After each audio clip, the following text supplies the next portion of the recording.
Alright, welcome back everybody to Hayes Tech and ROM Reviews. Of course, this is the channel where we talk about pretty much anything tech.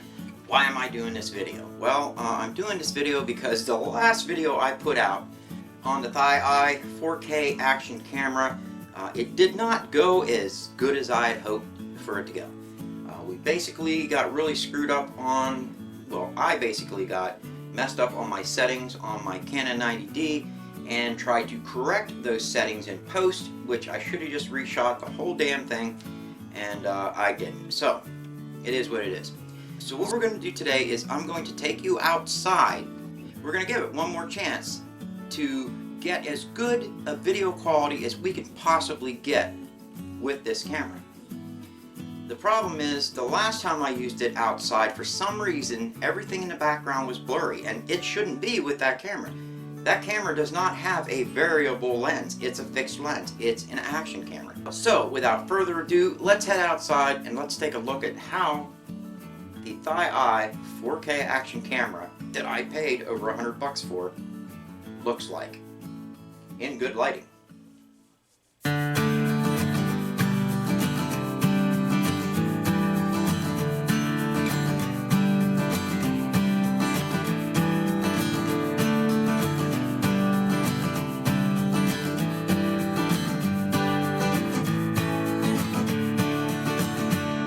And as always, if you liked my video, don't forget to hit that like button and share my videos. It really helps me out. And if you're new to the channel and you like what you saw, think about subscribing. And if you subscribe, don't forget to hit that notification bell icon. That way you get a notification of my videos as soon as I release them. Okay, so we are back outside again. I do have the ThiEye recording over here. Just real quick, I am recording my audio on my Zoom H1. I'm hoping that it holds up. And I just want to tell you right now, I can't guarantee this ThiEye is going to keep recording for any length of time. It overheats, it just shuts off. So the last time I was out here recording, it was on 4K, it shut off after I think 4.5 minutes. I'm running 2.7K now on the ThiEye. I'm hoping that gives me a little bit more recording time, and we'll just see. Why am I recording again? Because the last video I did, I didn't have my settings correct on this camera, and it just looked like shit. And I wanted to make it look good again. So I got my camera settings correct on this, which I should have checked yesterday and I didn't. I thought I could just color correct it, and no, it didn't look good. So I wanted to redo this. There are some things I also wanted to bring up about the ThiEye. It's got awesome image outside. It really does, because it's got a Sony sensor in there, and Sony just has such good, in my opinion, such good video quality outside. And even inside, and you can see by the footage that you're seeing right now, it looks good. And if it's really sunny out, it even looks better yet. If you're inside and you have fairly decent light, as you guys can see of me recording inside with this, it looks pretty good. So if you're going to use this as just a regular camera like this, like you're going to put it on a tripod and just use it, then yes, I say go for it. Remember that if you're going to shoot in 1080p, you only get one field of view, and that is extra freaking wide. 4K, you have all the different views. 2.7K, you have all the different views. Image stabilization. The only time you can get image stabilization on this camera is in 1080p, and then you only have that wide view. So, see, it just doesn't make sense. We have a camera now that costs $100 to $130. And it doesn't have a touchscreen. My Dragon Touch 4K has more features on it than this camera does. It doesn't have a touchscreen, but then it only costs $40. My Dragon Touch Vision 3, my Dragon Touch Vision 4, it costs $50, but it's got image stabilization throughout all the different fields of view. You can crop down from narrow to medium to wide in all the different views, 1080p, 2.7K, and 4K. This one costs over double that, okay? Between $90 and $130. They're right around $110. And you have no fields of view but wide in 1080p, and image stabilization only in, again, 1080p. At least on my Dragon Touch Vision 4, I have image stabilization in 1080p and in 2.7K. I don't have it in 4K, but 2.7K. You don't get that with this one. And I have image stabilization on the Dragon Touch Image 3 in the narrow, the medium, and the wide view. Again, this one, image stabilization, you only get it 1080p, extra wide because 1080p only comes with one view, extra wide. Okay, the one thing I really want to bring across before it shuts off is this thing overheats, and it overheats quickly. Now, again, I'm shooting in 2.7K because I'm hoping that that alleviates some of that and it doesn't shut down on me quick. But again, I had to completely restart this video because that camera kept shutting down on me. It just kept overheating. Okay, so you've got to ask yourself, is I'm going to go with the average, is $110 worth having a camera that you just can't depend on being able to take video when you need it? I say no, absolutely not. I'm really regretting the fact that I spent the money on this camera, but at least with me spending that money, you guys don't have to. And of course, you don't have to take my word for it. I might have just gotten a faulty camera. I don't know. But we're going to go ahead and take this for a real quick walk around so you guys can see what it looks like as a vlogging camera. That's if it doesn't shut off on me. Okay, so we are now recording 2.7K and we are doing like a vlog, and I can tell it's recording because I can see that blue light flashing on the front of it. Now, a lot of the other cameras that I have does not have that blue light, so that is a nice feature I like about it.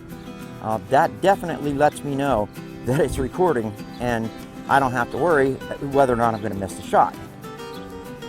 But you have to ask yourself, is the camera going to be running when I need it most? That's the big thing here. If there is one thing that I have to say that brings this down to that point where I can tell you that I really can't recommend you purchase this camera, and that is the fact that it overheats and shuts down. Right now it's getting warm, so I'm hoping I get this finished before it does shut down, because it is getting pretty warm. Again, I'm only shooting in 2.7K, but I am shooting in 2.7K 60 frames per second. So let's do a quick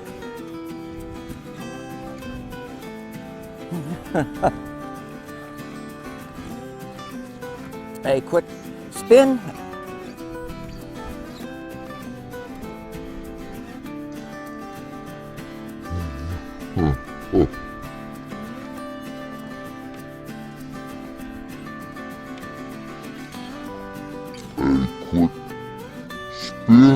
I'm going to slow that down in post, and we'll see what that looks like.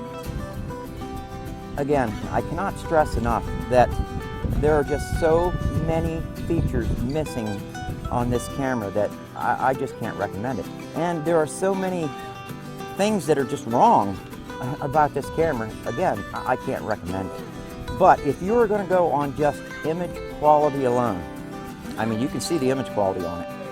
I think, at least from what I could tell by editing, this thing's got really, really nice image quality. Again, it's got a Sony sensor, and I think Sony has some of the best sensors out there, like Canon. You know, that's one of the reasons I purchased a Canon. The fact that I can touch the screen on this, even while it's recording. Like, while this thing's recording, I can touch the screen and change some features on it. That's great. But when this is not recording, if there is anything I need to change, anything, like 95% of all the settings, I can change from the touchscreen. Can't do that with a Sony.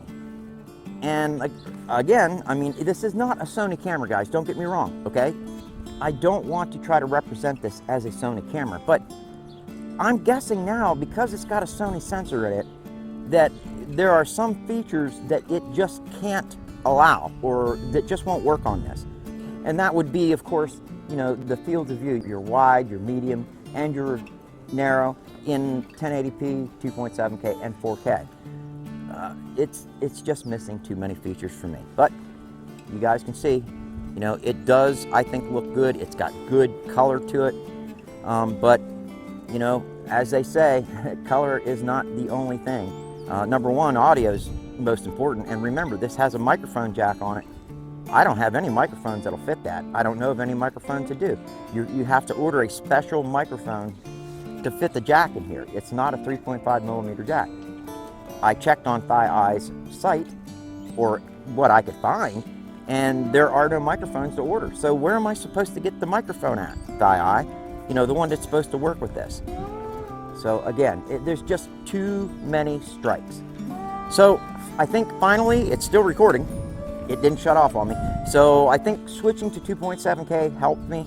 I was able to do a quick vlog. It didn't shut off on me. We're going to be running on one video file this time, thank God. There's just too many things about this camera that are giving it dings that I can't recommend it. So, man, and I really wanted to, but boy, I missed that touchscreen. I'm so used to a touchscreen now with my Akaso V50 Pro. It's like, that's a bar that's hard to reach right now, you know, in the cheap action camera field.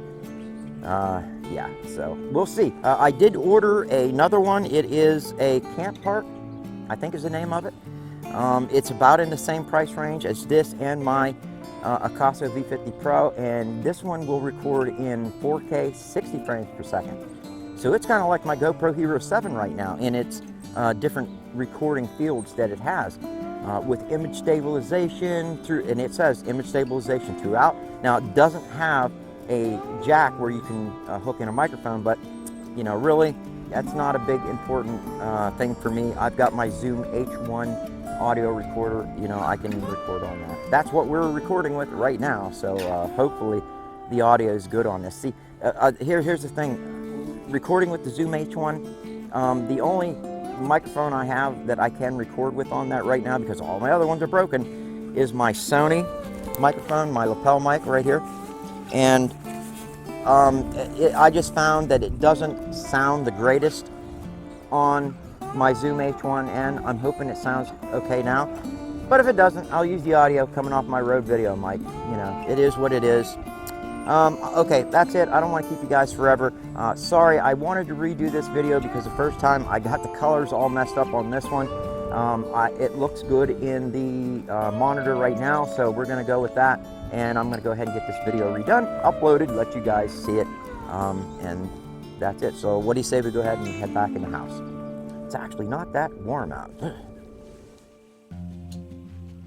Well, I hope that gave you a good idea what this camera looks like outside in fairly decent lighting. Now, it was a little bit on the cloudy side here and there, depending on what time I was shooting with it.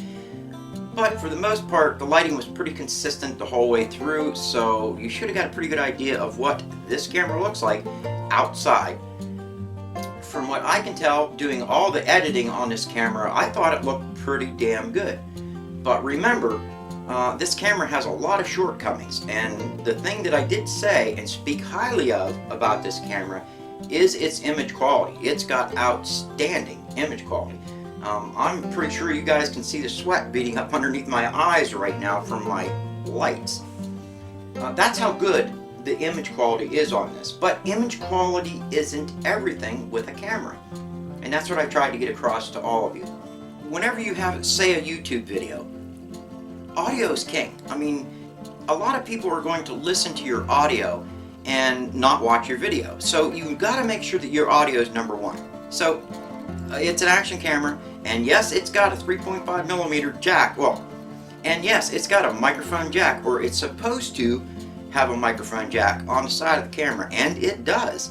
The problem is, you can't stick a microphone jack in it. It's not 3.5mm, and from what I can tell, I can't find any microphones out in the marketplace that actually fit the ThiEye.